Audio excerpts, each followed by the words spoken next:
9 বজাৰ লগে লগে আৰম্ভ হ'ল হাইস্কুল শিক্ষান্ত পৰীক্ষা। প্ৰথম দিনাই অসমীয়া বিষয়ৰ পৰীক্ষাত বহিল পৰীক্ষাৰ্থী।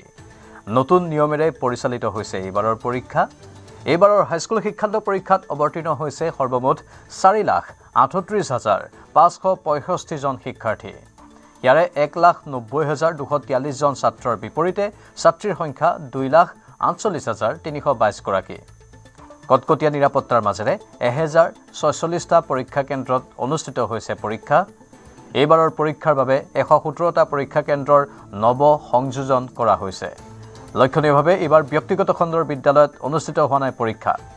ব্যক্তিগত বিদ্যালয়ৰ শিক্ষককো নিয়োজিত কৰা নহয় পৰীক্ষাত। কেৱল চৰকাৰী শিক্ষকে তদাৰক কৰিছে পৰীক্ষা। নিৰীক্ষক হিচাপে আছে কেৱল চৰকাৰী বিদ্যালয়ৰ শিক্ষকে। হাইস্কুল শিক্ষান্ত পৰীক্ষাৰ প্ৰশ্ন কাকতত অনা হৈছে নতুন সংশোধনী। আমাৰ সতীৰ্থ বিষ্ণু শইকীয়া গুৱাহাটীৰ পৰা লাইভত আছে। বিষ্ণু, আপুনি ইতিমধ্যে কেইবাখনো বিদ্যালয় পৰিভ্ৰমণ কৰিলে আৰু সকলো বিদ্যালয়তে আপুনি ব্যাপক নীতি নিয়ম দেখিবলৈ পাইছে। কেনে পৰিৱেশ আপুনি দেখিলে হাইস্কুল শিক্ষান্ত পৰীক্ষাত আজিৰ দিনটোত?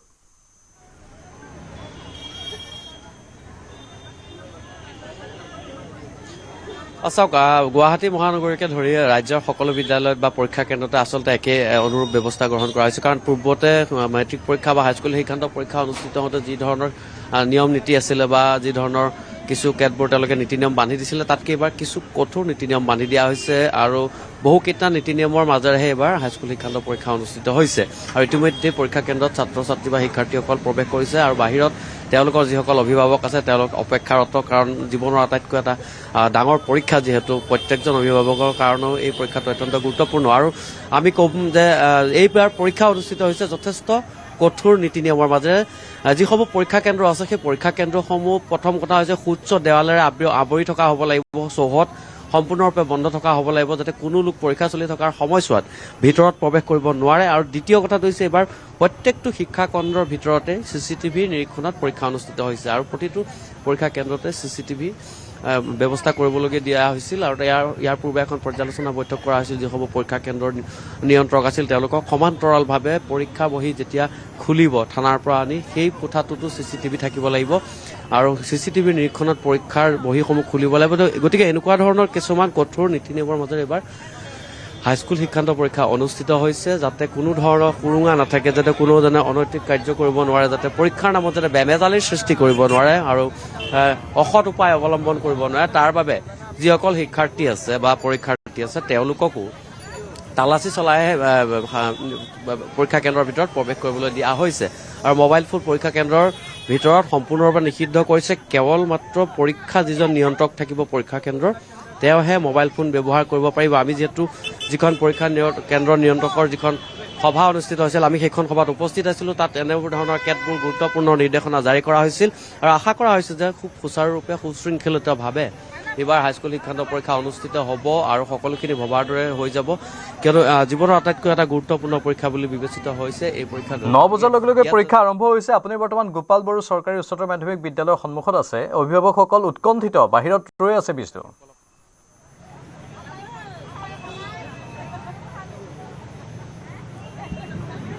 নিশ্চয় অভিভাৱকসকল উৎকণ্ঠিত, তেওঁলোক ৰৈ আছে। কাৰণ পৰীক্ষা কেন্দ্ৰৰ বাহিৰত যথেষ্ট অভিভাৱক আছে, তেওঁলোকৰ ৰখি আছে পৰীক্ষা যিহেতু আৰু বহুত সময় আছে আৰু এই মুহূৰ্তত আমি এইফালে আপোনাৰ কোনোবা কেণ্ডিডেট আছে নেকি? ছোৱালী আছে। জীৱনৰ আটাইতকৈ এটা গুৰুত্বপূৰ্ণ পৰীক্ষা আৰু আজি দিবলৈ আহিছে, আপোনাৰ অনুভৱটো কেনেকুৱা? অনুভৱটো আৰু আপুনি অলপ নাৰ্ভাছ হৈছে নেকি? অলপ নাৰ্ভাছ হৈছোঁ আৰু অলপ প্ৰিপেয়াৰ হওঁতে অলপ কষ্টও হৈছে। তেনেকুৱা ধৰণৰ মানে সেয়ে আৰু বেলেগ। তেওঁ কোন স্কুলৰ পৰা আহিছে? লুইট একাডেমি। এইবাৰ কিন্তু ব্যক্তিগত বিদ্যালয়ৰ পৰাও অকল চৰকাৰী স্কুলসমূহতে পৰীক্ষা অনুষ্ঠিত কৰিছে, গতিকে তাৰ পৰাও লৈ অহা হৈছে। বহুকেইখন স্কুল আছে গুৱাহাটীত আনিছে, সেইখনৰ ইয়াতে পৰে, আগৰ গ্ৰুপৰখিনিও ইয়াতে পৰে, তেনেকৈ ইয়াতে দিয়ে আৰু এইবাৰো এওঁলোকে ইয়াতে পাইছে। আৰু এটা কথা সুধিম যে এইবাৰ CCTV প্ৰতিটো কোঠাতে CCTV থাকিব লাগিব আৰু CCTV নিৰীক্ষণত পৰীক্ষা হ'ব, যাতে কোনো অসৎ উপায় অৱলম্বন কৰিব নোৱাৰে আৰু কঠোৰ নিৰাপত্তা ব্যৱস্থা কৰা হৈছে। আৰু ৱাল চোৱাল চব লক কৰি দিয়া হৈছে, গেট লক কৰি দিয়া হৈছে, আপোনালোকৰ মতে কেনেকুৱা হৈছে ব্যৱস্থা? এইটো ব্যৱস্থাটো মই বেয়া পোৱা নাই, এইটো ভালেই লাগিছে।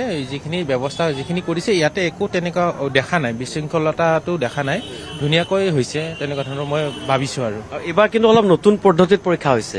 এইবাৰ অলপ নতুন পদ্ধতি। আপোনালোকে কিভাৱে গ্ৰহণ কৰিছে এই পৰীক্ষাটো? এইবাৰ পূৰ্বতকে যি ধৰণে মেট্ৰিক পৰীক্ষা হয় এইবাৰ কিন্তু অলপ বেলেগ ধৰণে হৈছে, নতুন পদ্ধতি। নতুন পদ্ধতি মানে আমি যিখিনি তেওঁ চিলেবাছ দিছে, যিখিনি কৰিছে সেইখিনি তেওঁ কৰি আহিছে আৰু বাকীটো পদ্ধতি তেনেকুৱা ইমান ভবা নাই আৰু তেনেকুৱা।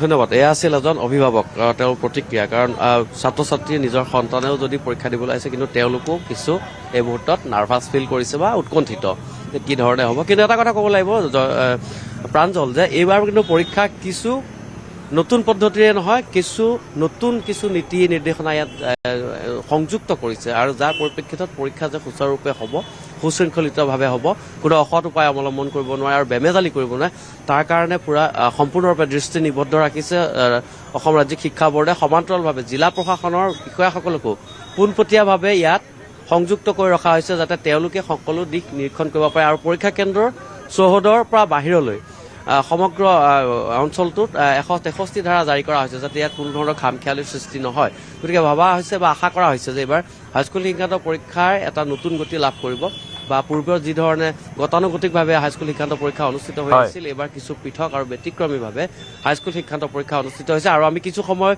অপেক্ষা কৰিব লাগিব, যিহেতু এতিয়া পৰীক্ষা আৰম্ভ হৈছে 9টা বজাৰ পৰা। আমি তেওঁলোকৰ পৰীক্ষা দি অহাৰ পিছত কি প্ৰতিক্ৰিয়া সেয়া ল'বলৈ আমি চেষ্টা কৰিম। প্ৰাঞ্জল, ধন্যবাদ বিষ্ণু। 9 বজাৰ পৰা 12 বজালৈকে 3 ঘণ্টা পৰীক্ষা। আজি অসমীয়া বা MIL পৰীক্ষা, আৰু সকলো ছাত্ৰ ছাত্ৰীৰ মাজত উৎসাহ উদ্দীপনা দেখা গৈছে।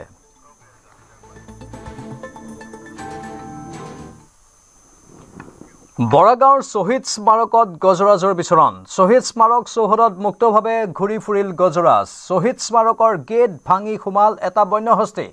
বন্যহস্তীটো গড়ভঙা বনাঞ্চলৰ পৰা ওলাই অহাৰ সন্দেহ কৰা হৈছে। বন বিভাগৰ তৎপৰতাত খেদি পঠিওৱা হয় এই হাতীটোক। দৃশ্য দেখুৱাইছোঁ। এয়া বৰাগাঁৱৰ শ্বহীদ স্মাৰকত গজৰাজৰ বিচৰণ। মুক্তভাৱে ঘূৰি ফুৰিছিল এই হাতীটোৱে। বন্যহস্তীটো গড়ভঙা বনাঞ্চলৰ পৰা ওলাই অহাৰ সন্দেহ কৰা হৈছে। পাছত অৱশ্যে বন বিভাগে তৎপৰতা প্ৰদৰ্শন কৰে আৰু খেদি পঠিয়াবলৈ সক্ষম হয় হাতীটো।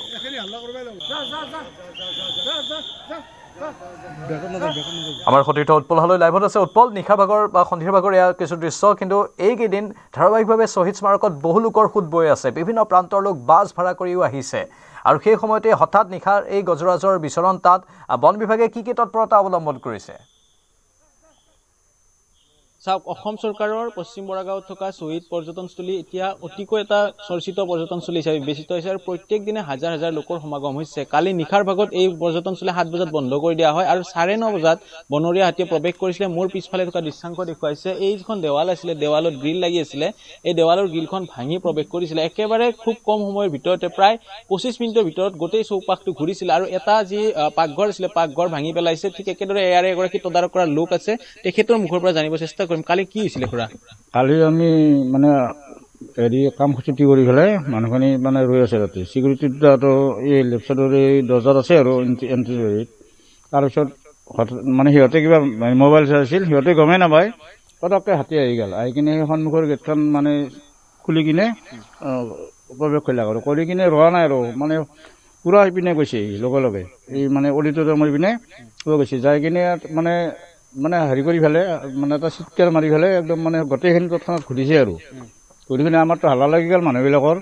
তো মানে আমাৰতো কেম্পবিলাক বনোৱা আছে, মাজে মাজে মানে এই লেবাৰবিলাক আছেতো, লগে লগে আমি খানা কৰি দিলোঁ, আৰু কৰি দিয়াৰ লগে লগে সিহঁতে উঠিল, আৰু কুকুৰে খুব ভুকি যাই আছেতো, তাৰে কাৰণেও মানে কিছুমান মানে ওলাই আহি চাওঁতে মানে গম পালে। ঘূৰি আহি কিনে ইপিনে আহি এই আমাৰ এই ষ্টাফ কোৱাৰ্টাৰ, এইটো ষ্টাফ কোৱাৰ্টাৰ ইপিনে দি আহি পেলাই এই গ্ৰিলটো ভাঙিলে, আৰু একবাৰ এনেকৈ গ'ল, গাড়ীখন ওলাই যায় আৰু ঘূৰি আহিল, আৰু নেক্সট আৰু ঘূৰি আহি আৰু সেইখনত খুন্দা মাৰিলাক, মাথাইদি খুন্দা মাৰি ফেলে সেইখনো খুলিলাক, আৰু দেৱালৰ ওপৰত ভৰি দুটা ওপৰত দি কিনে চাইছে আৰু তাৰমানে যাব পাৰিম বুলি। ইপিনে যাব পৰা নাই, তাতে বহুত সময় ইপিনে আছে, আৰু এই কোৱাৰ্টাৰ এখনিতে ৰৈ আছে। তাতে অলপ ইপিনে গ'ল, তাৰপিছত আৰু ইপিনে গ'ল, আমাৰ মানুহবিলাক চব ওপৰত উঠি গৈছে, আৰু এই মানে বিল্ডিঙৰ ওপৰত। তাৰপিছত ভয় লাগিছিলে?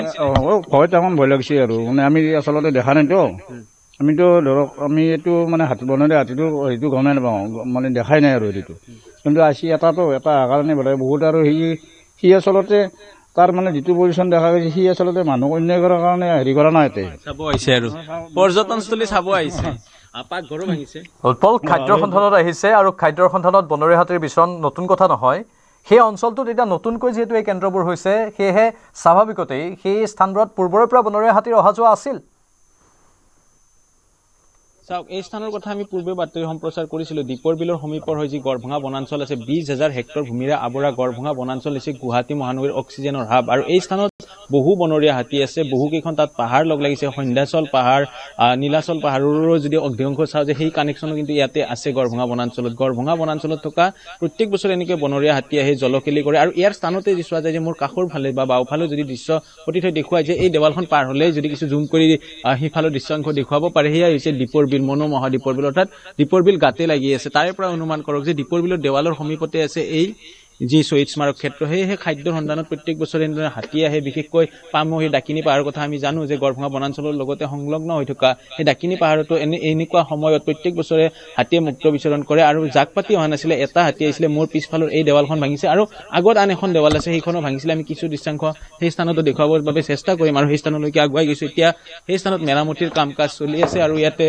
লোক লুকাই দিয়া হৈছে যাতে এই যিখন স্থান আছে এই দেখুৱাইছোঁ এই গ্ৰিলখন হুটি থৈ দেখুৱাইছে এই গ্ৰিলখন এনেদৰে ভাঙিছে অৰ্থাৎ দুটাকৈ স্থানত এনেধৰণে হাতীয়ে দুবাৰ আহ যাওঁ কৰা সময়ছোৱাত এনেধৰণে তেখেতে হাতীয়ে এই খোজ কঢ়াৰ সময়ত হেৰি হৈছিল আৰু ঠিক একেদৰে আন এটা স্থান পাকঘৰলৈকে যদি যাব পাৰোঁ আমি যাম কিন্তু অলপ দূৰত আছে সেই পাকঘৰৰ কিছু দৃশ্য দেখুৱাম যে সেই পাকঘৰত এতিয়াও হাতীৰ চাপ তাত পৰি থকা দেখিবলৈ পোৱা গৈছে আৰু পাকঘৰৰ যিখন তৰ্জা আছিলে তৰ্জাৰে প্ৰৱেশ কৰিছিলে আৰু সেই সময়ছোৱাত ইয়াতে থকা যিসকল কৰ্মী আছিলে শ্বহীদ স্মাৰকৰ সেই কৰ্মীসকলে এই স্থানৰ পৰা তেখেতসকলে অট্টালিকাত উঠি পিনে হাতীটো পৰিদৰ্শন কৰিছিলে বা হাতীটো চাব বিচাৰিছিলে আৰু হাতীৰ ভিজুৱেলো আমি লাভ কৰিছোঁ যে নিশা বনৰীয়া হাতীয়ে এক প্ৰকাৰ শ্বহীদ স্মাৰক ক্ষেত্ৰ যি পৰ্যটনৰ আকৰ্ষণৰ কেন্দ্ৰবিন্দু সেই পৰ্যটনস্থলী পৰিভ্ৰমণ কৰি গ'ল বনৰীয়া হাতীটোৱে য'ত 860গৰাকী শ্বহীদৰ স্মৰণ আছিলে সেই 860গৰাকীক একবাৰ স্মৰণ কৰি যোৱাৰ নিচিনা এটা ঘটনা সংঘটিত হ'ল আৰু এই যিটো পাকঘৰ অতীত দেখুৱাইছে কিছু আগুৱাই গৈ এই দেৱালখনে এই পাকঘৰেৰে প্ৰৱেশ কৰিছিলে আৰু এই যি মুক্ত মানে এই স্থান দেখুৱাইছোঁ এইফালেৰে প্ৰৱেশ কৰি হাতীটো ওলাই গৈছিলে শেষত দাদা কেতিয়া আহিছিলে হাতী 9টা 9:30 সাড়ে 9টাত আসিয়ে ধরো 10:40 বেরিয়েছে আপুনি ক'ত আছিলে আমি সঙ্গে বিল্ডিং উপরে আসলাম বিল্ডিঙৰ ওপৰত গৈছিলে এই স্থানত এতিয়াও হাতীৰ খোজ দেখুৱাইছে সতীৰ্থ এয়া হৈছে হাতীৰ পদবিষ্ট আৰু ঠিক একেদৰে আৰু এটা আছে পদবিষ্ট এইখিনি স্থানত দেখুৱাইছে আৰু এনেদৰে হাতীয়ে পদবিষ্ট থকা স্থানসমূহ এই মুহূৰ্তত দেখুৱাইছোঁ এনেদৰে প্ৰৱেশ কৰিছিলে উৎপল পদচিহ্ন আমি দেখিছোঁ কিন্তু বন বিভাগে এতিয়া কি ব্যৱস্থা ল'ব কাৰণ তাত প্ৰতিদিনে বহু হাজাৰ হাজাৰ লোকৰ সমাগম হয় নিশা 7:30 বজালৈকে খোলা থাকে হাতীয়ে নিশা 9:30 বা 10 বজাত ওলাইছে কিন্তু যদি মানুহ থকাৰ অৱস্থাত যদি হাতী আহে কি হ'ব পাৰে সেই বিষয়টো বন বিভাগে কেনেধৰণে চাইছে চাওক এই স্থানখিনি যদি চোৱা যায় যে পূব গুৱাহাটী বন সংমণ্ডলৰ অধীনত পৰে আৰু ওচৰতে আছে পামহি বিট অফিচ আৰু তাৰ মাইনাখৰং বিট অফিচ বুলি কয় পামহি বিট অফিচক আৰু তাৰ কাষত আছে দীপৰ বিল বিট অফিচ যিটো কোৱা হয় দীপৰ বিল বিট অফিচ বুলি এই দুয়োটা স্থানৰে ভিতৰত পৰে আজিৰ দিনটোত কিন্তু এতিয়ালৈকে বন বিভাগৰ লোক দেখা নাই আৰু ৰাতিৰ ভাগত তেখেতসকলে আহি উপস্থিত হৈ হাতীটো খেদি পঠিয়াইছিলে কিন্তু প্ৰত্যেক বছৰে এনেকুৱা সময়ত যিহেতু এই স্থানখিনিৰ কথা উল্লেখ কৰিছিলে দীপৰ বিলৰ সমীপৱৰ্তীতে এই স্থানখিনি স্থাপন কৰা হৈছে এই স্থানত প্ৰত্যেক বছৰে হাতী ওলাইছিলে পামহি অঞ্চলত হাতী ওলাই সেয়েহে তেখেতসকলে এইটো বিশেষ পদক্ষেপ লোৱাৰ প্ৰয়োজনীয়তা আছে কাৰণ এই স্থানত প্ৰত্যেক দিনে অসমৰে নহয় বহিৰাজ্যৰ পৰাও বহু লোক আহে আমি কেইদিনমান পূৰ্বে যেতিয়া বাতৰি কৰিছিলোঁ দাৰ্জিলিঙৰ লোক লগ পাইছিলোঁ কলিকতাৰ লোক লগ পাইছিলোঁ দিল্লীৰ লোক লগ পাইছিলোঁ অৰ্থাৎ যিসকল পৰ্যটক আহে পৰ্যটকসকলক সুৰক্ষাৰ বাবে ইয়াতে আৰক্ষী প্ৰশাসনৰ লোক মোতায়েন কৰা আছে কিন্তু এতিয়া বন বিভাগৰ লোকো ইয়াতে এই স্থানত মোতায়েন কৰিব লাগিব কাৰণ নিশা হ'লে বা সন্ধিয়া হ'লে গজৰাজ ওলাই অহাৰ সম্ভাৱনা প্ৰকাৰ হৈ পৰিছে কাৰণ এনেকুৱা সময়তে খাদ্যৰ সন্ধানত বনৰীয়া হাতী প্ৰত্যেকবাৰে ওলাই আহে আৰু আজিৰ দিনটোত বা কালি নিশা যিহেতু ওলাই আহিছিলে একেবাৰে যদি এটা কথা উল্লেখ কৰিছে বনৰীয়া হাতী যেতিয়া ওলাই একেৰাহে 4-5 দিনলৈকে একেটা স্থানতে তেখেতসকলে পৰ্যটন হিচাপে বা পৰ্যবেক্ষণ কৰি থাকে কাৰণ বনৰীয়া হাতী এটা স্থান পোৱাৰ পিছত সেই স্থানটো এসপ্তাহলৈকে নেৰে বুলি আমি সকলোৱে জানো বা বিজ্ঞানসন্মতভাৱেও সেই কথাই বৈজ্ঞানিকসকলে কয় যে 7টা দিনলৈকে একেটা স্থানতে তেখেতসকলে পৰিভ্ৰমণ কৰে সেয়েহে এই 7টা দিন হয়তো এই স্থানতে পৰিভ্ৰমণ কৰি থাকিব বা এই অঞ্চলৰ আশে পাশে যে থাকিব বনৰীয়া হাতী সেয়া নিশ্চিত এই 7টা দিনৰ বাবে হ'লেও বন বিভাগে বিশেষ গুৰুত্বপূৰ্ণ ব্যৱস্থা লোৱাৰ কিন্তু এই মুহূৰ্তত দাবী থাকিব বা তেখেতসকলে লোৱাৰ কিন্তু ব্যৱস্থা কৰিব লাগে কাৰণ যিহেতু পৰ্যটনস্থলীলৈকে প্ৰত্যেক দিনে হাজাৰ হাজাৰ লোক আহে সেয়েহে পৰ্যটকস্থলীসকলক সুৰক্ষাৰ স্বাৰ্থতে হওক বা লোকসকলক সুৰক্ষাৰ স্বাৰ্থত এই ধৰণৰ ব্যৱস্থা কৰাৰ এটা ব্যৱস্থা কৰিব লাগে ধন্যবাদ জনাইছোঁ আমি পৰৱৰ্তী সময়ত পুনৰ আপোনাৰ সৈতে যোগাযোগ স্থাপন কৰিম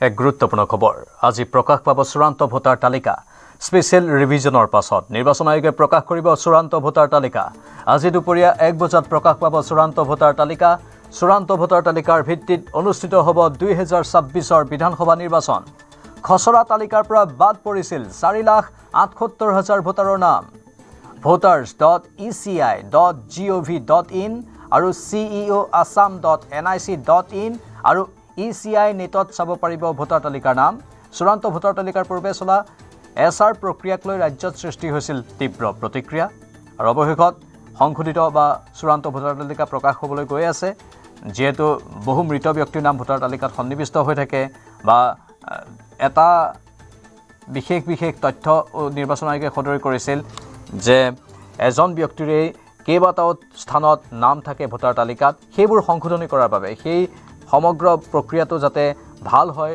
তাৰ বাবে ব্যৱস্থা গ্ৰহণ কৰা হৈছিল আৰু আজি অৱশেষত এয়া চূড়ান্ত ভোটাৰ তালিকা প্ৰকাশ পাবলৈ গৈ আছে আমাৰ জ্যেষ্ঠ সাংবাদিক মৃদুপৱন গোস্বামী নিউজৰুমৰ পৰা লাইভত আছে মৃদুপৱন কিমান সময়ত প্ৰকাশ পাব আৰু কেনেধৰণে এয়া আমি চাব পাৰিম ইতিমধ্যে আভাস দিছোঁ আপুনি বিশদভাৱে যদি বৰ্ণনাখিনি আগবঢ়ায় হয় প্ৰাঞ্জল আজি নিশ্চয়কৈ এটা গুৰুত্বপূৰ্ণ দিন যেহেতু সমাগত 2026ৰ বিধানসভা নিৰ্বাচন তাৰ পূৰ্বে আজি চূড়ান্ত ভোটাৰ তালিকা প্ৰকাশ পাব আৰু এইবাৰ ভোটাৰ তালিকাক লৈ যথেষ্ট চৰ্চা অব্যাহত আছে ইতিমধ্যে আপুনি উল্লেখ কৰিছে যেহেতু এইবাৰ ভোটাৰ তালিকাৰ বিশেষ সংশোধনীক লৈ পেলাই তীব্ৰ বিতৰ্ক চলি আছে সমগ্ৰ ৰাজ্যত আৰু কেৱল অসমতেই নহয় যেহেতু দেশৰ কেইবাখনো ৰাজ্যত SIR হৈছে তাৰ সমান্তৰালকৈ অসমত যেহেতু NRC হৈ গৈছিল সেইবাবে অসমত SR হৈছে বিশেষ সংশোধনী হৈছে আৰু এই বিশেষ সংশোধনীক লৈ বিভিন্ন সময়ত দেখা গৈছে যে বিৰোধী পক্ষই শাসক পক্ষৰ বিৰুদ্ধে কেতবোৰ অভিযোগ উত্থাপন কৰিছে তাৰ সমান্তৰালকৈ শাসক পক্ষইও কিন্তু তাৰ প্ৰত্যুত্তৰ দিয়া পৰিলক্ষিত হৈছে আৰু তাৰ মাজতে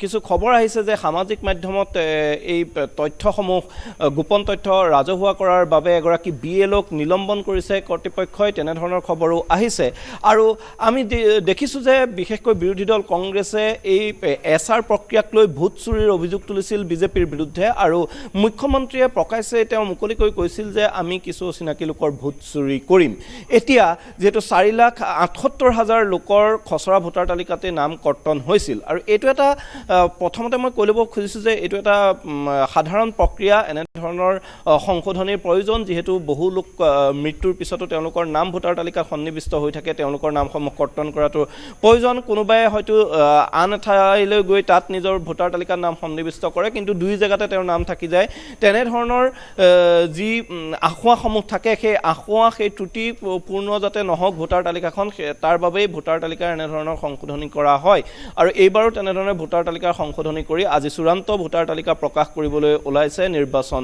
আয়োগ আৰু দেশৰ যি মুখ্য নিৰ্বাচন আয়োগ তেওঁলোক 17 ফেব্ৰুৱাৰী তাৰিখে তেওঁলোক আহিব আৰু তাৰ পিছতেই হয়তো খুব সোনকালেই নিৰ্বাচনৰ দিন ঘোষণাৰ সম্ভাৱনা আছে প্ৰাঞ্জল কিন্তু তাৰ পূৰ্বে আজি যেহেতু চূড়ান্ত ভোটাৰ তালিকা প্ৰকাশ পাব আৰু এই চূড়ান্ত ভোটাৰ তালিকাৰ পৰা কাৰ নাম কটা যায় কিমান লোকৰ নাম কটা যায় সেয়া কিন্তু লক্ষণীয় হ'ব বিৰোধী কংগ্ৰেছে উত্থাপন কৰা অভিযোগৰ দৰেই এতিয়া বহু লোকৰ নাম কটা যাবনে নে যিসকল প্ৰকৃততে ভোটাৰ তালিকাত তেওঁলোকৰ নাম থকা উপযোগী নহয় তেওঁলোকৰহে নাম কটা যাব সেয়া হয়তো আজি চূড়ান্ত ভোটাৰ তালিকা প্ৰকাশ পোৱাৰ পিছতে স্পষ্ট হ'ব প্ৰাঞ্জল মৃদুপৱন আৰু এটা তথ্য আপোনাৰ পৰা জানিব বিচাৰিছোঁ যে কেনেধৰণে চাব যিকেইটা আমি ৱেবছাইটৰ কথা কৈছোঁ সেই ৱেবছাইটত গৈ আচলতে যিখন ভোটাৰ কাৰ্ড থাকে ভোটাৰ কাৰ্ডৰ এপিক নাম্বাৰটো সন্নিৱিষ্ট কৰিলেই গোটেই ডেটাবোৰ ওলাই যাব নে আচলতে এটা প্ৰক্ৰিয়াৰ আভাস যদি আপুনি দি দিয়ে আমাৰ দৰ্শকসকলৰ বাবে নিশ্চয়কৈ এই যিকেইটা আমি ৱেবছাইট দিছোঁ সেই ৱেবছাইটকেইটা আচলতে নিৰ্বাচন আয়োগে ঘোষণা কৰিছে সেই নিৰ্বাচন আয়োগৰ ৱেবছাইটত গৈ ৰাইজে চাব পাৰিব আৰু যি তেওঁলোকৰ ভোটাৰ ID আছে সেই ভোটাৰ ID তাত সন্নিৱিষ্ট কৰাৰ লগে লগে তাৰ যিটো ইণ্টাৰফেচ থাকিব তাত তেওঁলোকৰ তথ্যসমূহ ওলাই যাব আৰু হয়তো যিসকল লোকৰ নাম কটা যাব যদি কোনোবা প্ৰকৃত ভোটাৰ তেওঁৰ নাম সন্নিৱিষ্ট হ'বলগীয়া আছিল তথাপিতো চূড়ান্ত ভোটাৰ তালিকাৰ পৰা নাম কটা গৈছে হয়তো তেওঁলোকেও আৰু এটা সুবিধা পাব পাৰে তাৰ বাবেও হয়তো টোল ফ্ৰী নাম্বাৰ থাকিব নিৰ্বাচন আয়োগৰ কিন্তু এই চূড়ান্ত ভোটাৰ তালিকা যি আজি প্ৰকাশ কৰিবলৈ গৈ আছে এই চূড়ান্ত ভোটাৰ তালিকাৰ ভিত্তিতেই এইবাৰ নিৰ্বাচন অনুষ্ঠিত হ'ব প্ৰাঞ্জল ধন্যবাদ মৃদুপৱন আৰু আমি পুনৰ ৱেবছাইটকেইটা কৈ দিছোঁ voters.eci.gov.in আৰু ceoassam.nic.in লগতে ECI নেট এইকেইটাৰ মাধ্যমেৰে আপোনালোকে চাব পাৰিব সবিশেষ তথ্যখিনি voters.eci.gov.in ceoassam.nic.in আৰু ECI নেটত চাব পাৰিব ভোটাৰ তালিকাৰ নাম।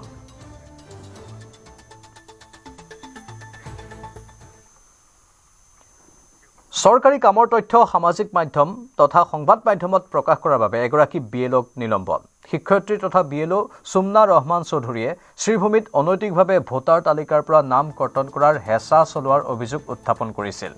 ভুৱা নামেৰে অভিযোগ উত্থাপন কৰি নিলম্বিত হ'ল BLO सुमना रहमान चौधरी। BLO के पास फॉर्म गया, इसका मतलब है कि प्रोसेस फॉलो हो रहा है। BLO को फॉर्म दिया ही इसलिए जाता है कि वो फॉर्म की ऑथेंटिसिटी, फॉर्म की जेन्युइननेस, फॉर्म की करेक्टनेस चेक करके उसमें अपना रिपोर्ट देके ERO को रिपोर्ट करे। That is the established procedure and all the procedures are being followed.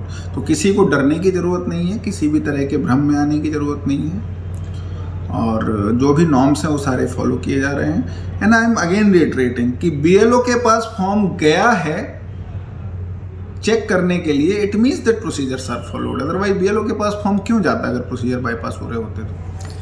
BLO क्योंकि वो सरकार का ही नियोग किया हुआ है, लेकिन वो फिर भी सोशल मीडिया पे आकर ऐसा किया तो उनको वो सिविल सर्विस जो कंडक्ट रूल्स हैं, जो एप्लीकेबल रूल्स हैं, उसके अकॉर्डिंग जो भी एक्शन होगा वो सरकार लेगी। वो अगर कोई वायलेशन है तो एक्शन लिया जाए। মহানগৰীৰ ISBTত নিশা হিট এণ্ড ৰান। তীব্ৰবেগী বাহনৰ খুন্দাত এজন পথচাৰীৰ মৃত্যু।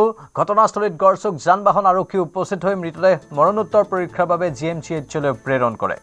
এতিয়াও চিনাক্ত হোৱা নাই মৃত লোকজনৰ পৰিচয়।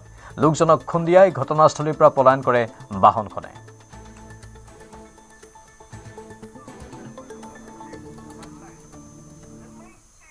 গোৱালপাৰা আৰক্ষীৰ জালত 3 জাল নোট সৰবৰাহকাৰী।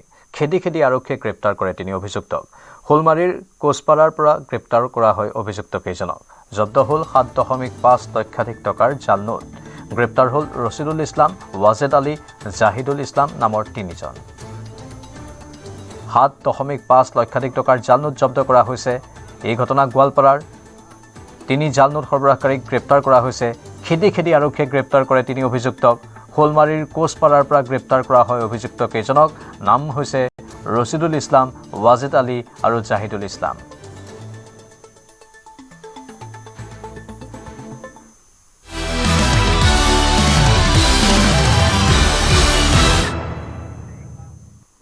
ICCৰ ওচৰত সেও মানিলে পাকিস্তানে। T20 বিশ্বকাপত ভাৰতৰ বিৰুদ্ধে খেলিবলৈ বাধ্য হ'ল পাকিস্তান। ICCৰ সৈতে হোৱা পাকিস্তান ক্ৰিকেট বোৰ্ডৰ বৈঠকত এই সিদ্ধান্ত লোৱা হৈছে। পাকিস্তানে বিশ্বকাপৰ পৰৱৰ্তী সকলো খেল খেলিব বুলি আনুষ্ঠানিক ঘোষণা ICCৰ। 15 ফেব্ৰুৱাৰীত ভাৰত পাকিস্তানৰ হাই ভল্টেজ মেটছ আছে। পূৰ্বে টিম ইণ্ডিয়াৰ বিৰুদ্ধে নেখেলাৰ কথা কৈছিল PCBয়ে, কিন্তু অৱশেষত সিদ্ধান্ত সলনি কৰিবলৈ বাধ্য হৈছে। আৰু পাকিস্তানে যদি ভাৰতৰ বিৰুদ্ধে নেখেলে তাত পাকিস্তানৰে লোকচান আছে, সেই কথা ইতিমধ্যেই পাকিস্তান ক্ৰিকেট বোৰ্ডৰ মানুহে সদৰিও কৰিছিল। আৰু অৱশেষত ICCৰ ওচৰত সেও মানিলে পাকিস্তানে। T20 বিশ্বকাপত ভাৰতৰ বিৰুদ্ধে খেলিবলৈ বাধ্য হ'ল পাকিস্তান। ICCৰ সৈতে হোৱা পাকিস্তান ক্ৰিকেট বোৰ্ডৰ বৈঠকতেই এই সিদ্ধান্ত গ্ৰহণ কৰা হয়। পাকিস্তানে বিশ্বকাপৰ পৰৱৰ্তী সকলো খেল খেলিব বুলি আনুষ্ঠানিক ঘোষণা কৰিছে ICCয়ে। 15 ফেব্ৰুৱাৰীত ভাৰত পাকিস্তানৰ হাই ভল্টেজ মেটছ আছে। পূৰ্বে টিম ইণ্ডিয়াৰ বিৰুদ্ধে নেখেলাৰ কথা কৈছিল PCBয়ে।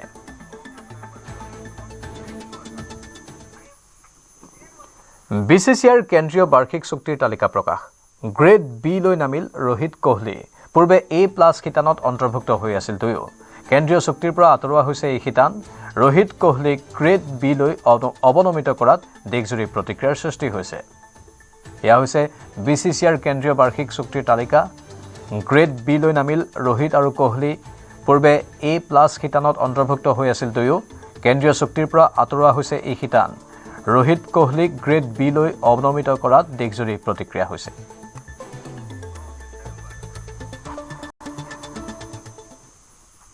BCCIৰ বাৰ্ষিক চুক্তিৰ আন কেতবোৰ তথ্য এই তালিকাত প্ৰকাশ পাইছে। অসম কন্যা উমা চেত্ৰীৰ নাম। গ্ৰেড Cত অন্তৰ্ভুক্ত হৈছে অসমৰ উমা চেত্ৰী। উমাৰ এই সফলতাত গৌৰৱান্বিত অসমবাসী। কেন্দ্ৰীয় চুক্তিৰ তালিকাত মুঠ 13 গৰাকী খেলুৱৈৰ নাম অন্তৰ্ভুক্ত হৈছে। কিছুদিন পূৰ্বে IPL খেলাৰ পৰা বঞ্চিত হোৱা উমাৰ BCCIৰ বাৰ্ষিক চুক্তিৰ তালিকাত স্থান লাভে গৌৰৱান্বিত কৰিছে ৰাজ্যবাসীক। 2024 চনত আন্তৰ্জাতিক ক্ৰিকেটত অভিষেক ঘটিছিল উমাৰ। দক্ষিণ আফ্ৰিকাৰ বিৰুদ্ধে খেলিছিল উমা চেত্ৰীয়ে। 2023 ভাৰতীয় এই দলত অভিষেক ঘটিছিল উমা চেত্ৰীৰ।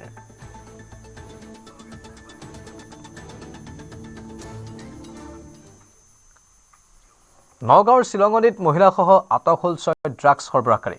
আৰক্ষীৰ অভিযানত জব্দ ড্ৰাগছসহ 23টা মোবাইল ফোন। হৈবৰ গাঁৱৰ আৰক্ষীৰ ভাৰপ্ৰাপ্ত বিষয়াৰ নেতৃত্বত চলে অভিযান। আটক হৈছে নৌচাদ আলী, মঞ্জুমা বেগম, মজিবুৰ ৰহমান, কাজল চৰকাৰ, দেৱজিৎ শইকীয়া আৰু পাপুমণি নাথ নামৰ 6জন লোক। ধৃত অভিযুক্তক জেৰা চলাই আছে হৈবৰ গাঁও আৰক্ষীয়ে। সিহঁতে ড্ৰাগছ গড়ত ধৰিছে। এতিয়া গাঁও প্ৰধানো আহিছে, আমাৰ হৈবৰগাঁও থানাৰ ভাৰপ্ৰাপ্ত বিষয়া আহিছে। সিহঁতে এই তদন্ত কৰি এইখিনি পাইছে। আপোনালোকে চাইছেই কিমান মানুহ ধৰিছে? কেইজন মানুহ হৈছে আপোনাৰ 6জন, মহিলা এজন। অঁ, কি পাইছে? ড্ৰাগছ পাইছে, আপোনাৰ মোবাইল পাইছে 23টা। ড্ৰাগছ কিমান পাইছে? ড্ৰাগছ লগত আৰু কি পাইছে? চিলিণ্ডাৰ পাইছে আৰু বহুত 2 নম্বৰী বস্তু এইবিলাকতো সিহঁত ষ্টক বেপাৰ। এতিয়াতো আমি নাজানো যিকেইটা পাইছে। এইটো বকতগাঁও হয়। দুদিনত যোৰহাট নগৰৰ 8টা ফ্লেটত অস্ত্ৰধাৰী চোৰৰ দলে লুটপাট চলোৱা ঘটনাৰ চাঞ্চল্য মাৰ নৌজাওঁতেই সোমবাৰে পুনৰ সংঘটিত হয় দুটাকৈ চুৰি কাৰ্য। যোৰহাটৰ ৰাজপথত এগৰাকী বৃদ্ধাৰ পৰা কৌশলেৰে টকাৰ বেগ চুৰ কৰি নিয়ে 3গৰাকী মহিলাৰ এটি দলে। যোৰহাট SBIৰ মূল শাখাৰ পৰা ধন উলিয়াই আনিছিল বৃদ্ধাগৰাকীয়ে। তেনে সময়তে 3গৰাকী মহিলাই কৌশলেৰে টকা ভৰ্তি বেগটো থপিয়াই সেই স্থানৰ পৰা পলায়ন কৰে। বেগটোত আছিল নগদ 16,000 টকা। 3গৰাকী মহিলা বহিৰাজ্যৰ বুলি সন্দেহ ভুক্তভোগীৰ। অভিযুক্ত এগৰাকী মহিলাৰ কোলাত আছিল কেঁচুৱাও। আনহাতে যোৰহাট নগৰৰ সোণাৰী গাঁৱতো চুৰি কাৰ্যক লৈ সৃষ্টি হয় উত্তেজনাময় পৰিস্থিতিৰ। গোপাল নামৰ এজন সন্দেহজনক লোকক আটক কৰে ৰাইজে। দীৰ্ঘদিনে অঞ্চলটোৰ নামঘৰ মছজিদত সংঘটিত হৈ আছিল চুৰি কাৰ্য। পলাশ বৰা নামৰ আন এজন যুৱককো চুৰি কাৰ্যত জড়িত থকাৰ অভিযোগত কৰায়ত্ব কৰে ৰাইজে। ধৃত পলাশৰ ঘৰৰ পৰা উদ্ধাৰ চুৰি হোৱা একাংশ সামগ্ৰী। নিজকে ড্ৰাগছ আসক্ত বুলি স্বীকাৰ কৰিছে 2 যুৱকে।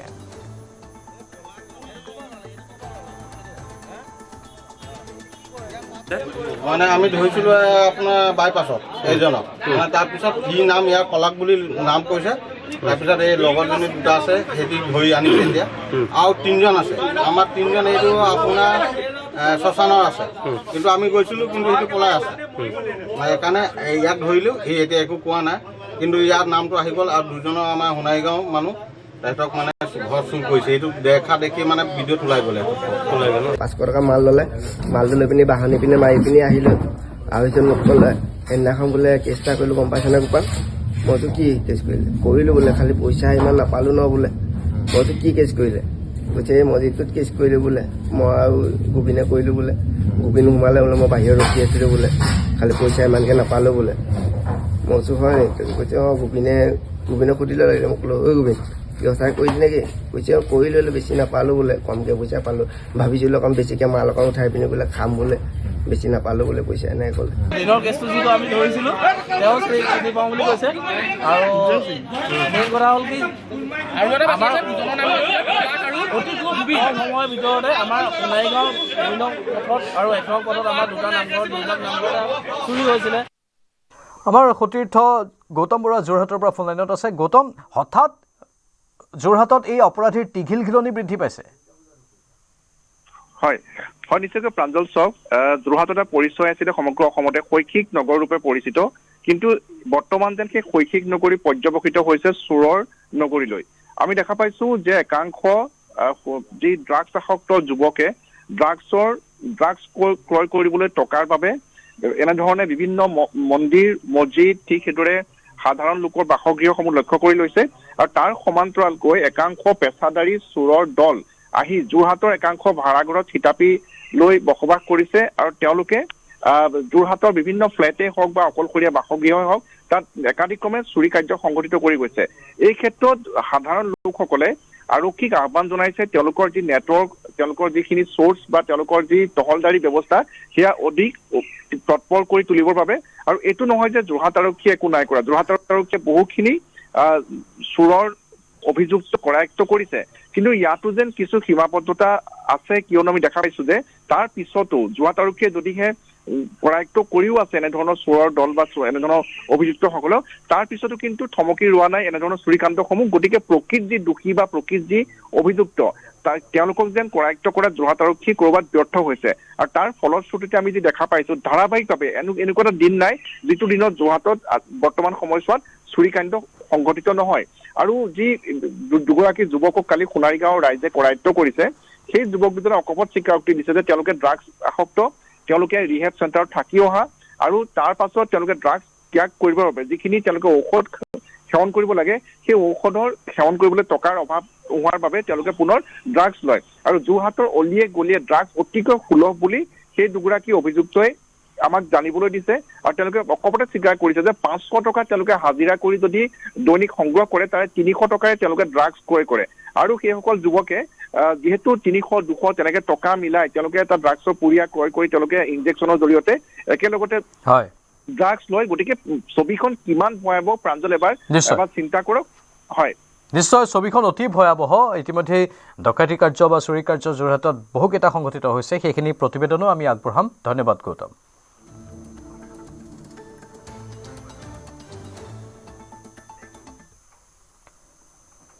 ইতিমধ্যে আমি কৈছোঁ যে হাতত ৰড, লোৰ চেপেনা লৈ যোৰহাটত ডকাইতৰ দলে সন্ত্ৰাস চলাইছে। 2টা দিনত যোৰহাটৰ 8টাকৈ ফ্লেটত চলিল অস্ত্ৰধাৰী ডকাইতৰ লুটপাত। চহৰখনৰ মাজমজিয়াত থানাৰ একেবাৰে কাষৰে নাগৰিকক নিৰাপত্তা প্ৰদানত ব্যৰ্থ যোৰহাট আৰক্ষী। হাতত ৰড, লোৰ চেপেনা লৈ যোৰহাটত ডকাইতৰ সন্ত্ৰাস। দুনিশাত 8টাকৈ ফ্লেটত চলিল অস্ত্ৰধাৰী ডকাইতৰ লুটপাত। যোৰহাট সদৰ থানাৰ নিচেই কাষতেই ডকাইতৰ মৰ্ষা। প্ৰথমে চাওক চিচিটিভি কেমেৰাত বন্দী হোৱা এই দৃশ্য। হাতত লোহাৰ ৰড লৈ এপাৰ্টমেণ্টত অতৰ্কিতে প্ৰৱেশ কৰিছে 2টা ডকাইতে। লাইটৰ পোহৰক কেৰেপ নকৰি শংকা অবিহনে এইদৰে এপাৰ্টমেণ্টৰ ভিতৰলৈ অস্ত্ৰসহ সোমাই গৈছে 2টা ডকাইত। তাৰ পাছতেই সংঘটিত কৰিছে চাঞ্চল্যকৰ ডকাইতি কাণ্ড। মুখত কাপোৰ মাৰি অহা ডকাইতৰ দলে হাতত লোহাৰ ৰডৰ সহায়ত ফ্লেটৰ দুৱাৰৰ তলা ভাঙি ডকাইতে লুটি লৈ গ'ল লক্ষাধিক টকাৰ সোণ, হীৰাৰ গহনাৰ লগতে মূল্যৱান সম্পত্তি। ঘটনা যোৰহাটৰ ABG হাইস্ট নামৰ এটা এপাৰ্টমেণ্টৰ। এপাৰ্টমেণ্টটোৰ 4টাকৈ ফ্লেটত গৃহস্থ নথকাৰ সুযোগত ডকাইতে লুটি লৈ গ'ল সোণ আৰু হীৰাৰ গহনা। চিচি কেমেৰাত বন্দী হৈছে ডকাইতৰ মুখমণ্ডলো। কোনো লুকাই চুকৈ ঘূৰা নাই, আৰামত পিনপিনাই অপেন ঘূৰি ফুৰিছে। আৰু এনেকুৱা হাতত আমি অস্ত্ৰও দেখিছোঁ। আৰু এনেকুৱা আমি ভাবিছোঁ যে আমি আকৌ যদি ৰাতি পায় তেওঁলোকে মানে এটেক কৰিব। সেইটো ভয় কৰি অহা নাই আজি চুৰ কৰিবলৈ, আৰামত আহিছে। গোটেইকেইজন আৰামত ইয়াত পিটপিটাই ঘূৰি ফুৰা আমি ফুটেজ পাইছোঁ অলৰেডি। গোটেইখন ঘূৰি ফুৰিছে, এটা ব্লকৰ পৰা সিটো ব্লক, সিটো ব্লকৰ পৰা সিটো ব্লক, তেওঁলোকে নিৰ্ভয়ে ঘূৰিছে।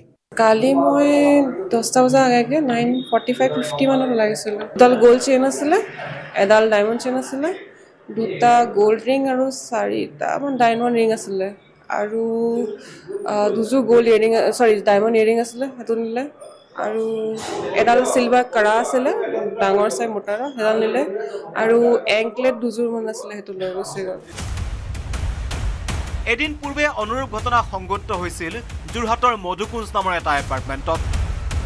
এপাৰ্টমেণ্টটোৰ 4টা ফ্লেটতো ডকাইতে চলাইছিল লুটপাত। ঘটনাৰ এদিনৰ পাছতেই পুনৰ চহৰখনত সংঘটিত হোৱা এই লুটপাতৰ ঘটনাই এতিয়া স্বাভাৱিকতাই সৃষ্টি কৰিছে তীব্ৰ আতংকৰ।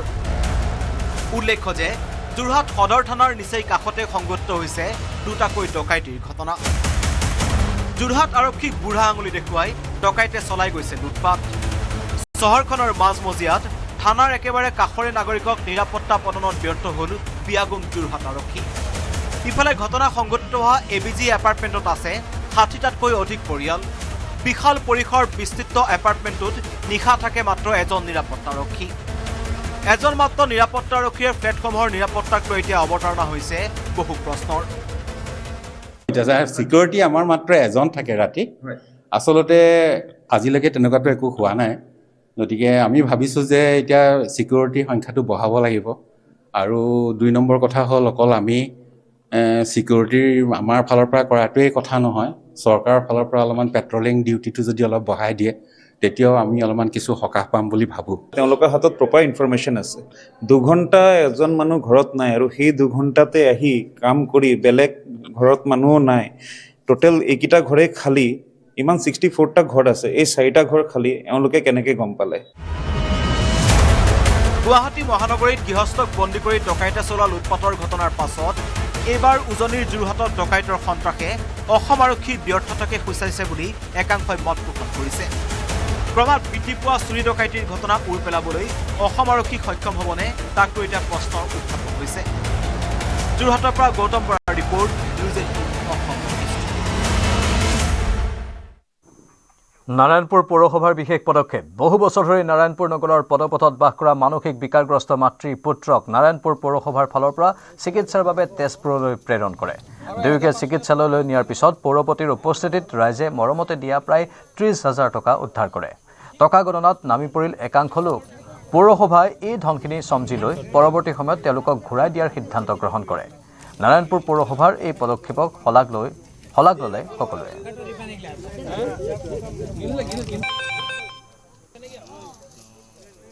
দুজন আছিলে, মাক আৰু পিতেক।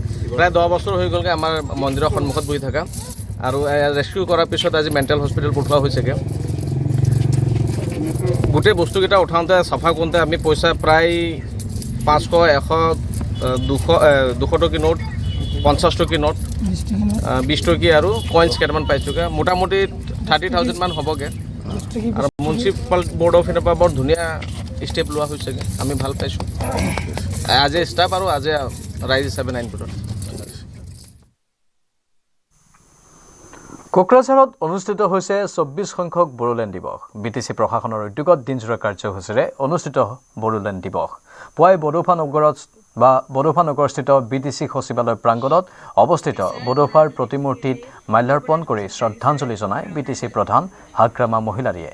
ইয়াৰ পিছতে দেৱৰগাঁওস্থিত বড়োলেণ্ড শ্বহীদ সমাধি ক্ষেত্ৰত জনায় শ্ৰদ্ধাঞ্জলি। অনুষ্ঠানত অংশগ্ৰহণ কৰি বিধানসভা নিৰ্বাচনৰ বাবে BPF দলে চলোৱা তৎপৰতাৰ বিষয়ে উল্লেখ কৰে হাগ্ৰামা মহিলাৰীয়ে। BTC নিৰ্বাচনৰ সময়ত প্ৰদান কৰা 5টা প্ৰতিশ্ৰুতি বিধানসভা নিৰ্বাচনৰ আচৰণ বিধি বলবৎ হোৱাৰ পূৰ্বেই পূৰণ কৰাৰ অংগীকাৰ হাগ্ৰামা মহিলাৰীৰ। মেট্ৰিক আৰু উচ্চতৰ মাধ্যমিকৰ পৰীক্ষাৰ্থীলৈও শুভেচ্ছা জনালে হাগ্ৰামা মহিলাৰীয়ে। আজি বড়োলেণ্ড দিৱসৰ সভাত মুখ্য অতিথি হিচাপে উপস্থিত থাকিব মুখ্যমন্ত্ৰী হিমন্ত বিশ্ব শৰ্মা। বিশেষ অতিথি হিচাপে উপস্থিত থাকিব কেবিনেট মন্ত্ৰী জয়ন্ত মল্ল বৰুৱা।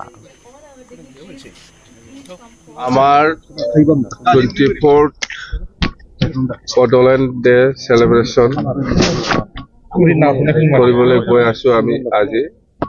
তো প্ৰথমতে এই চেলিব্ৰেশ্যনৰ আমি আমাৰ যাৰ আদৰ্শ, যাৰ নীতি দ্বাৰা যে আমি আজি এই বড়োলেণ্ড কাউন্সিলটো পাবলৈ সক্ষম হৈছে, বডোফা উপেন্দ্ৰনাথ ব্ৰহ্ম, তাকে আমি প্ৰথমে শ্ৰদ্ধাঞ্জলি জনাইছোঁ।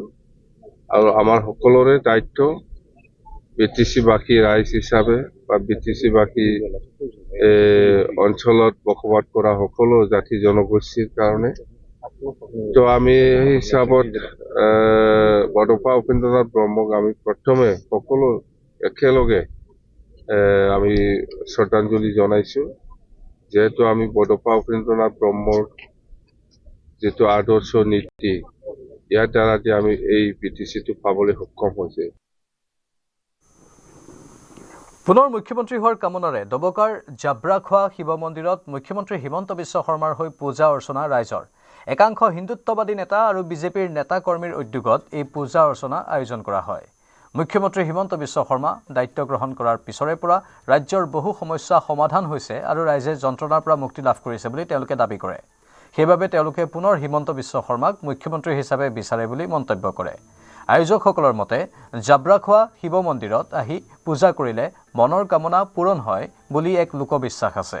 পূৰ্বেও এই মন্দিৰত পূজা অৰ্চনা কৰাৰ ফলতেই প্ৰাক্তন কেন্দ্ৰীয় মন্ত্ৰী ৰাজেন গোহাঁই 4বাৰকৈ নিৰ্বাচনত জয়লাভ কৰিছিল আৰু এসময়ত ৰেল মন্ত্ৰীৰ পদো অলংকৃত কৰিছিল বুলি তেওঁলোকে দাবী কৰে। মুখ্যমন্ত্ৰী হিমন্ত বিশ্ব শৰ্মাৰ সাফল্য আৰু পুনৰ মুখ্যমন্ত্ৰী পদ লাভৰ কামনাৰে 4টাকৈ পূৰ্ণিমাত পূজা অৰ্চনা কৰাৰ সিদ্ধান্ত লোৱা হৈছিল। সোমবাৰে চতুৰ্থ পূৰ্ণিমাৰ উপলক্ষে অনুষ্ঠিত এই পূজাত একাংশ বিজেপি নেতাকৰ্মী আৰু স্থানীয় ৰাইজ উপস্থিত থাকে। সদায় ইয়াতে আমি আহোঁ আৰু পূজা দিওঁ। প্ৰথমবাৰ আমি আহিছোঁ আমাৰ ৰাজেন গোহাঁই যিৰ কাৰণে ৰাজেন গোহাঁই যেতিয়া আমি পূজা কৰিলোঁ, পূজা কৰাৰ পিছত তেখেতে জিকাৰ পিছত তেখেতে 4বাৰ জিকিলে একবাৰ ৰেলমন্ত্ৰী হ'ল ষ্টেট প্ৰেচিডেণ্ট হ'ল এইটো মানুহৰ আমাৰ বিশ্বাস আছে এইটো মন্দিৰ এইটো মানে ভগৱান ইয়াত আছে গতিকে আমি আকৌ আমাৰ মাননীয় মুখ্যমন্ত্ৰী হেমন্ত বিশ্বৰ কাৰণে আমি পূজা কৰিছোঁ তেখেত আবাৰ মানে আমাৰ যাতে মুখ্যমন্ত্ৰীয়ে 26ত এইটো কাৰণে পূজা কৰিছে মুখ্যমন্ত্ৰী ডক্টৰ হেমন্ত বিশ্ব শৰ্মাৰ পুনৰবাৰ এইবাৰ যাতে 26ত তেওঁ মুখ্যমন্ত্ৰী হয় ভাৰতীয় জনতা পাৰ্টিৰ চৰকাৰ যাতে আকৌ ৰিটাৰ্ণ হয় এইটোৰ কথাৰে তেওঁলোকে এই আমাৰ এই যে পৰ্বটো আজি ৰখা হৈছিলে বিজনীৰ মৌতৰাত ভয়ংকৰ পথ দুৰ্ঘটনা অটো ৰিক্সাত খুন্দা তীব্ৰবেগী ই ৰিক্সাৰ এই দুৰ্ঘটনাত গুৰুতৰভাৱে আহত হ'ল ই ৰিক্সা চালক সামান্যভাৱে আহত অটো ৰিক্সা চালকজন চিচিটিভিত বন্দী হৈছে পথ দুৰ্ঘটনাৰ দৃশ্য আমি দৃশ্য দেখুৱাইছোঁ আপোনালোকক বিজনীৰ মৌতৰাৰ এই ভয়ংকৰ পথ দুৰ্ঘটনাৰ দৃশ্য অটো ৰিক্সাত খুন্দা তীব্ৰবেগী ই ৰিক্সাৰ দুৰ্ঘটনাত গুৰুতৰভাৱে আহত হ'ল ই ৰিক্সা চালক সামান্যভাৱে আহত হৈছে অটো ৰিক্সা চালকজন চিচিটিভিত বন্দী হৈছে এই পথ দুৰ্ঘটনাৰ দৃশ্য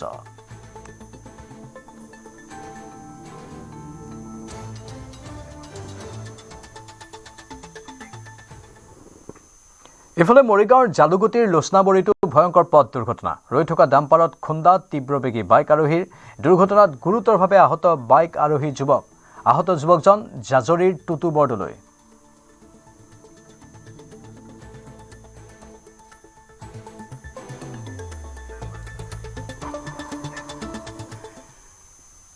মুখ্যমন্ত্ৰীৰ নিৰ্দেশৰ পিছতে তৎপৰ হৈ পৰিছে প্ৰশাসন আঁতৰাই দিয়া হ'ল জুবিন ক্ষেত্ৰৰ সন্মুখত থকা দোকান শীঘ্ৰে জুবিন ক্ষেত্ৰৰ চৌহদৰ দেৱাল নিৰ্মাণৰ নিৰ্দেশ দিছে মুখ্যমন্ত্ৰীয়ে জুবিন ক্ষেত্ৰ চাফ চিকুণ কৰি ৰাখিবলৈ নিৰ্দেশ মুখ্যমন্ত্ৰীৰ জুবিন ক্ষেত্ৰৰ পৰিচ্ছন্নতাক লৈ তৎপৰ হৈ পৰিছে প্ৰশাসন আজি জুবিন ক্ষেত্ৰলৈ যাব গৰিমা গাৰ্গ যেহেতু জুবিন ক্ষেত্ৰত কিছু কদৰ্যময় অপৰিষ্কাৰ অৱস্থাৰ কথা সামাজিক মাধ্যমত বিভিন্নজনে সদৰি কৰিছিল একাংশই বাহিৰৰ পৰা অহা পৰ্যটকৰ মনৰ কথাও ব্যক্ত কৰিছিল বিশেষকৈ উবাৰ চালকসকলে বাহিৰৰ পৰ্যটক লৈ আহে জুবিন ক্ষেত্ৰলৈ তাত আহি পৰ্যটকসকলে ধূলি বা কদৰ্যময় অৱস্থাৰ কথা যেতিয়া সদৰি কৰে তেতিয়া অসমীয়া হিচাপে লাজ পাওঁ বুলি এজন কেব চালকে সদৰি কৰিছিল সামাজিক মাধ্যমত আৰু তাৰ পাছতেই ব্যাপক প্ৰতিক্ৰিয়া হ'ল আৰু এতিয়া অৱশেষত মুখ্যমন্ত্ৰীৰ নিৰ্দেশত এই গোটেইখিনি ব্যৱস্থা গ্ৰহণ কৰা হৈছে প্ৰশাসন তৎপৰ হৈ পৰিছে আঁতৰাই দিয়া হ'ল জুবিন ক্ষেত্ৰৰ সন্মুখত থকা দোকান শীঘ্ৰেই জুবিন ক্ষেত্ৰৰ চৌহদৰ দেৱাল নিৰ্মাণৰ নিৰ্দেশ মুখ্যমন্ত্ৰীৰ জুবিন ক্ষেত্ৰ চাফ চিকুণ কৰি ৰাখিবলৈ নিৰ্দেশনা মুখ্যমন্ত্ৰীৰ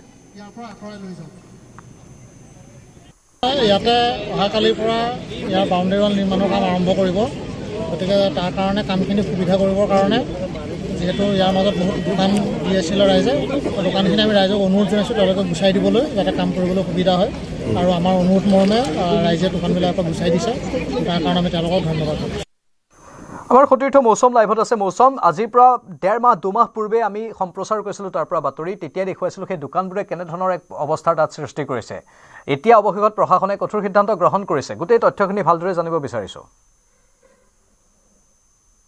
হয় প্ৰাঞ্জল নিশ্চয়কৈ ইতিমধ্যে আপুনি উল্লেখ কৰিলে যে কেব চালক এগৰাকীয়ে অভিযোগ উত্থাপন কৰিছিলে আৰু তাৰ পাছত প্ৰাণৰ শিল্পীগৰাকীৰ পৰিবাৰ আৰু ফেন ক্লাবে এই ধূলিময় পৰিৱেশ আৰু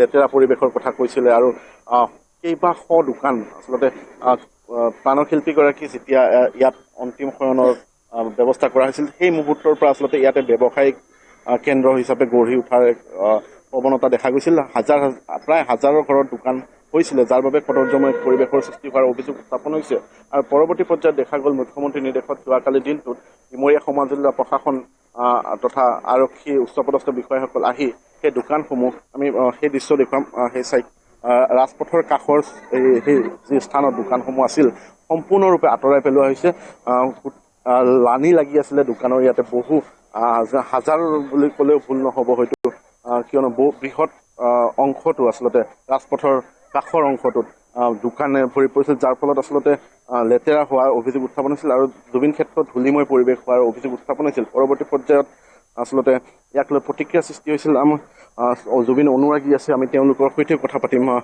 দাদা আপোনাৰ ওচৰলৈ আহিছোঁ কি ক'ব সম্পূৰ্ণ পৰিৱেশ আৰু প্ৰশাসনে লোৱা ব্যৱস্থা সম্পৰ্কত কৈছোঁ এইখিনি কথাই মই অলৰেডি আমি আজি এটা দিন জুবিন নামত চাফা কৰিব আহিছোঁ অলমষ্ট আজি গোটেইখিনি চাফা কৰিছে তেওঁলোকে কালি আমি আহিছিলোঁ আৰু কালি প্ৰশাসনৰ দোকানবিলাক উঠাই দিছে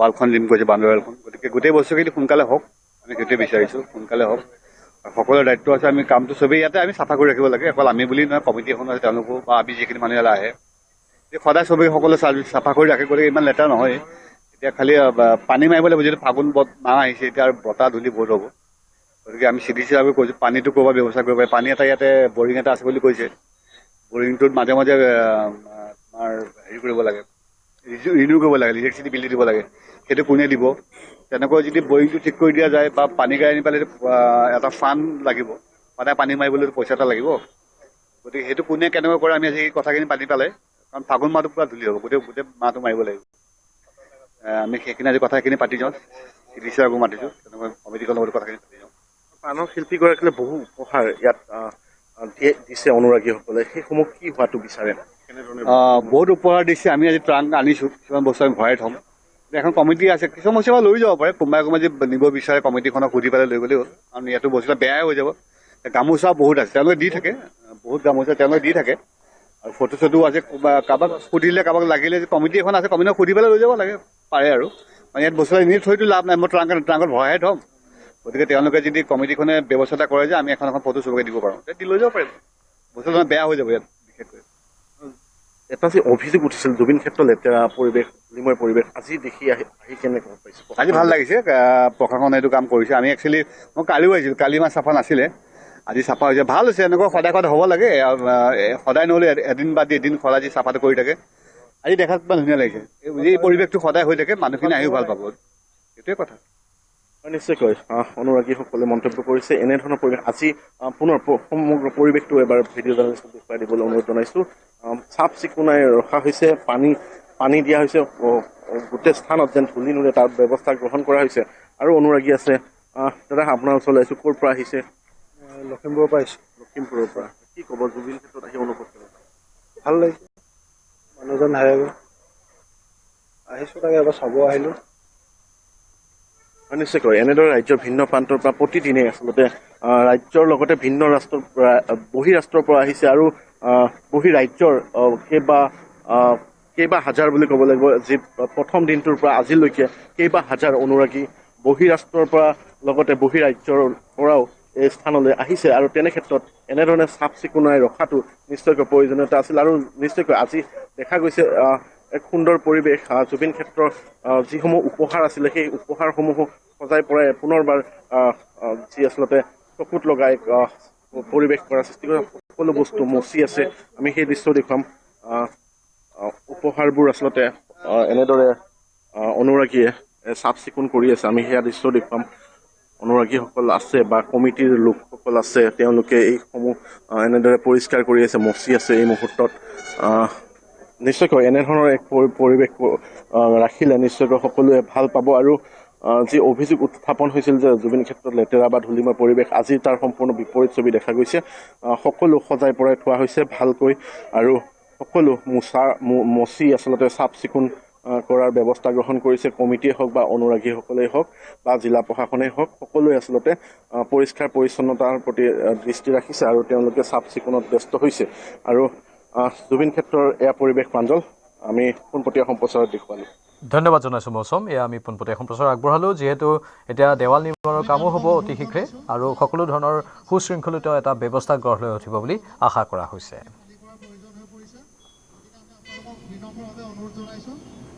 আপোনালোকৰ সামগ্ৰীসমূহ ইয়াৰ পৰা আঁতৰাই লৈ যাওক যিসকল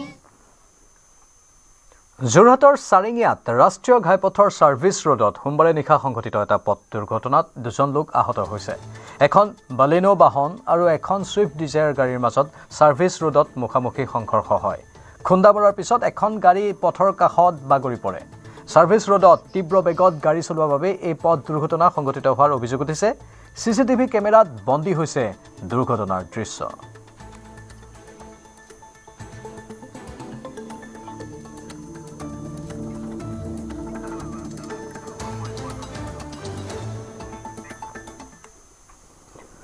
মণিপুৰৰ উখৰুলত অব্যাহত আছে উত্তেজনা উখৰুলৰ লিটানৰ পৰা পলায়ন টাংখুল নগালোকৰ অঞ্চলটোৰ কুকি লোকসকলৰ সৈতে অব্যাহত সংঘৰ্ষ একাংশ লোকে জ্বলাই দিয়ে কমেও 29টা ঘৰ ৰাজ্য চৰকাৰে অহৰহভাৱে চেষ্টা চলাইছে পৰিস্থিতি নিয়ন্ত্ৰণৰ। উত্তেজনা বৃদ্ধিৰ আশংকাত লিটন এৰিলে টাংখুল নগাৰ লগতে কুকিসকলে। পৰিস্থিতিৰ প্ৰতি লক্ষ্য ৰাখি জাৰি কৰা হৈছে সান্ধ্য আইন। সোমবাৰে নিশাও টাংখুল গাঁওবাসীয়ে গুলীৰ শব্দ শুনিবলৈ পাইছিল। লিটন গাঁৱৰ লগতে কাষৰীয়া মাংকুট গাঁও খালী কৰিছে ৰাইজে।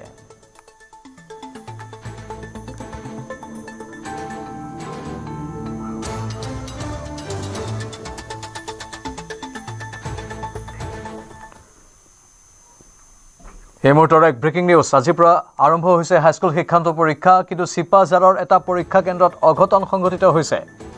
পৰীক্ষা কেন্দ্ৰটোৰ বাবে নাহিল প্ৰশ্ন কাকত।